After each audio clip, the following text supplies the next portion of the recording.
A walkout at the UN as delegates turn their backs on Iranian President Mahmoud Ahmadinejad. His speech a firestorm of attacks, slamming the United States for its policy in the Middle East, assailing Israel for its treatment of the Palestinians. Defiant throughout, giving not an inch. And joining me now to talk more about this is Jamie Rubin, who was President Bill Clinton's Assistant Secretary of State for Public Affairs, now an adjunct professor at Columbia University School of International and Public Affairs. That's a mouthful. And Fareed Zakaria, our own Fareed Zakaria, who's host of CNN's Fareed Zakaria GPS. Welcome to both of you. Fareed, let me get your reaction generally. You heard him condemn the West, America, and especially Israel. Not anything new per se, but what do you make of it? What does it mean? Oh, it's completely the same old, same old. But what's interesting here is that Ahmadinejad has been on a campaign over the last few weeks to change the subject.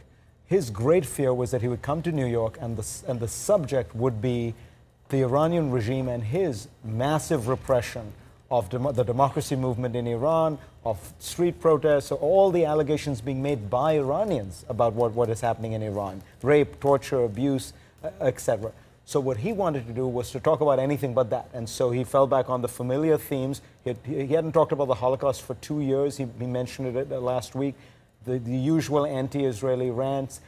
Even the nuclear issue is great for him, just as long as he doesn't want to talk about the most important news story coming out of Iran in the last 30 years. In Iran. Exactly. But so was he effective? I mean, you know, he raised the Holocaust, denying the Holocaust again in this interview with Katie Kirk we showed earlier. I mean, that does seem to get everyone's attention off of what's happened over the last few months. Which is why I'm trying to remind people that this is a conscious strategy on his part. We also just quickly saw several delegates walk out.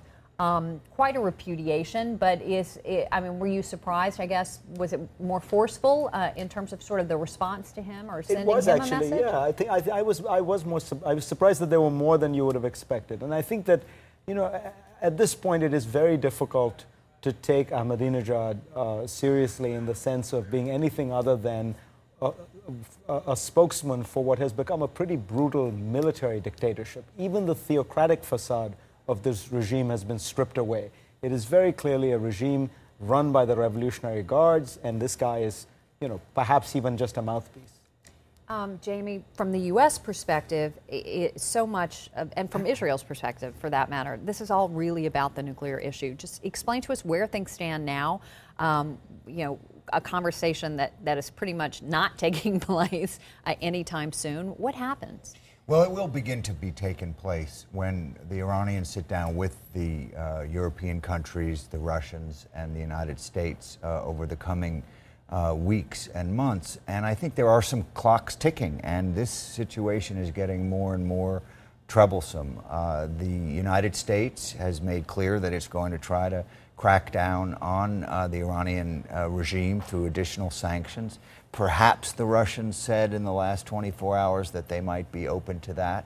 I think President Obama's entire speech today was built around the premise that we've done our part. We've shown our willingness to talk. We've shown our willingness to engage with the international community on climate change, law, prisoners, do all the things the world wants. Now, if you want to believe in law and believe in international commitments, then you need to be with us when a country like North Korea, as he said, or a country like Iran violates its commitment. So we're building to a head here, and in the coming weeks and months, we're going to see increasing confrontation between the West and Iran. And as you know, the Israelis are constantly pumping up the idea that there may be a need at some point for a military operation. So what are the chances, though, of a breakthrough? I mean, you talked about maybe the signal from Russia, you need China on board. How likely is that? Well, to be frank, I think we are not likely to get a breakthrough on the nuclear issue anytime soon. And the reason is, if you look at Ahmadinejad, the things he said, what they were willing to do, as Fareed was talking, in this terrible, brutal crackdown of innocent Iranians on the streets in Tehran, the idea that some economic sanctions are going to make this regime cry uncle, no matter how strong they are, short of perhaps a complete blockade of the country, which is never going to happen. The idea that this regime of all Iranian regimes is going to capitulate on the nuclear issue, I think is extremely unlikely. So we have to go through this process. We have to try diplomacy. We have to try incentives and disincentives. But I fear we're heading towards a point in the coming months where some decisions are going to be made either to have to live with an inherent capability or to do something else. We're going to talk more about the president's speech, President Obama's speech, but I got to ask you about Muammar Gadhafi, who spoke for over an hour and frankly sounded like a lunatic.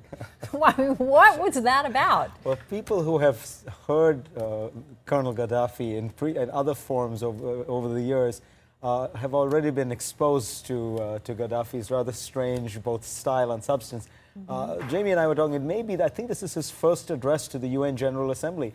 And he'd been saving up all this stuff for, maybe in 1963 he decided he needed to talk about the Kennedy assassination, and he's been waiting to have his moment. Have the opportunity? This is the ultimate 15 minutes of fame. Well, it turned into 1 hour 45 minutes, but, there it is. All right. Well, I know you're going to be looking at this more over the next couple of days, but appreciate your time. Fareed, you're going to stick around. Jamie, as always, good to see you. Thanks so much. Nice.